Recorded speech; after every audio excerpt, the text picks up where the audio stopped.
Hi friends, I'm Tina. Welcome back to Whispering Cottage Home. I am so glad you've decided to sit a spell with me today. As the May sun begins to stretch its golden fingers across our gardens, there is one place in the cottage that truly comes to life, the sunroom. It's that magical bridge between our indoor sanctuary and the waking world outside. Today, we're going to explore how to turn these glass-walled retreats into the ultimate sanctuary for slow living. Before we dive into the textures and blooms of the season, I'd love to hear from you. Do you have a favorite corner in your home where the light hits just right? Maybe a spot where you enjoy your morning coffee? Drop a comment below and let's chat. I read every single one of your sweet notes.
There is something about the creak of a genuine vintage wicker chair that sounds like a summer afternoon from our childhood.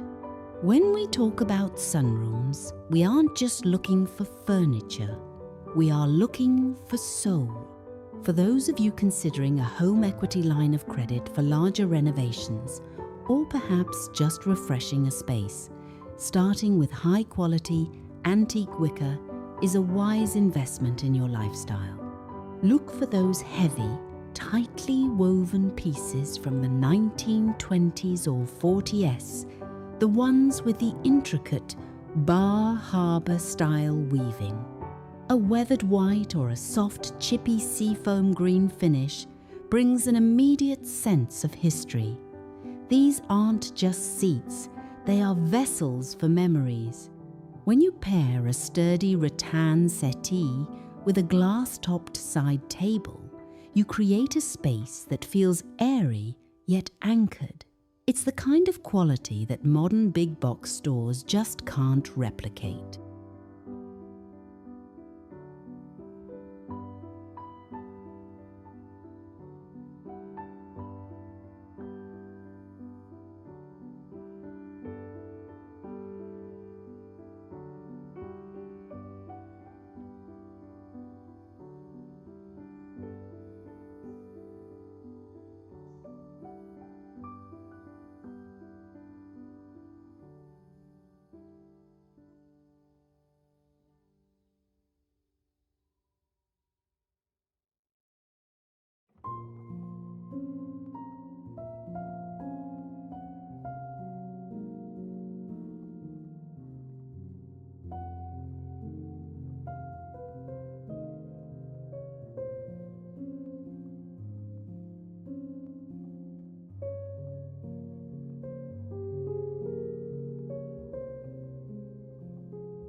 Friends, if you're enjoying this trip down memory lane, please take a moment to subscribe to our little community. It helps us keep the cottage lights on. Now, tell me, Do you have any sunroom for slow living tips of your own to share? Or perhaps you have a May makeover plan in the works? I'd love to know what you're dreaming up. A sunroom without greenery is just a porch. To capture that true cottagecore essence, we must bring the garden inside. The Boston fern is the undisputed queen of the sunroom. Hanging them in macrame holders or placing them atop chippy paint pedestal, stands at varying heights, creates a lush, living curtain. For those of you looking into energy-efficient windows or sunroom insulation to protect your botanical friends year-round, remember that plants are also natural humidifiers. Beyond ferns, think about scented geraniums or a Maya lemon tree in a terracotta pot. The scent of citrus mingling with the May breeze is better than any store-bought candle. It's about creating a living, breathing ecosystem of peace.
Now, let's talk about the soft in slow living.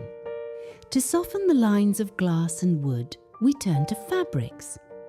I'm a firm believer that you can never have too much chintz. A vintage Sanderson floral or a faded cabbage rose bark cloth cushion can transform a stiff chair into a cloud.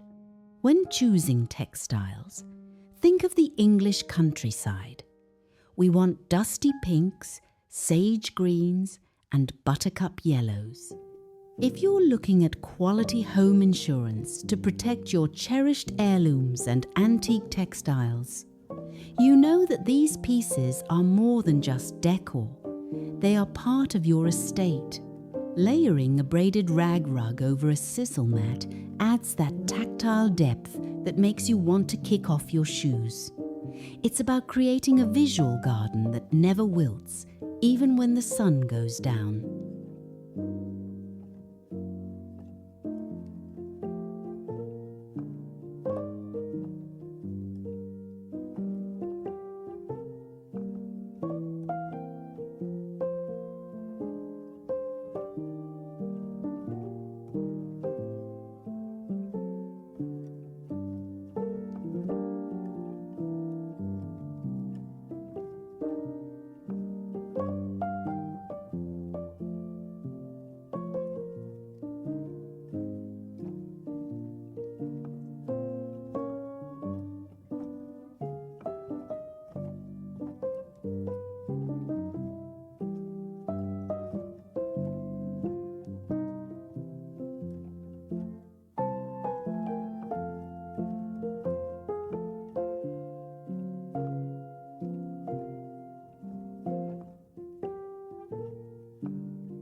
The true purpose of a sunroom is the napping corner. Every sunroom needs a dedicated spot for an afternoon snooze or a long session with a good book. Imagine a daybed piled high with vintage chenille bedspreads and needlepoint pillows. Add a small floor lamp with a pleated fabric shade for those overcast May afternoons. This is where we practice the art of doing nothing. In our busy world, taking an hour to watch the shadows of the leaves dance on the floor is a radical act of self-care. It's a part of a well-lived retirement lifestyle, focusing on the quality of the moment rather than the quantity of the tasks.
Creating a sunroom for slow living isn't about spending a fortune, it's about curated comfort. It's about finding that one perfect wicker rocker at a yard sale and pairing it with a fern that's been in the family for years. I hope these ideas have inspired you to open those windows and let the May light in. Don't forget to like this video if it brought a little sunshine to your day, and hit that subscribe button to join our Whispering Cottage family. I'll see you in the next one. Until then, keep dreaming, keep decorating, and enjoy your rest. God bless.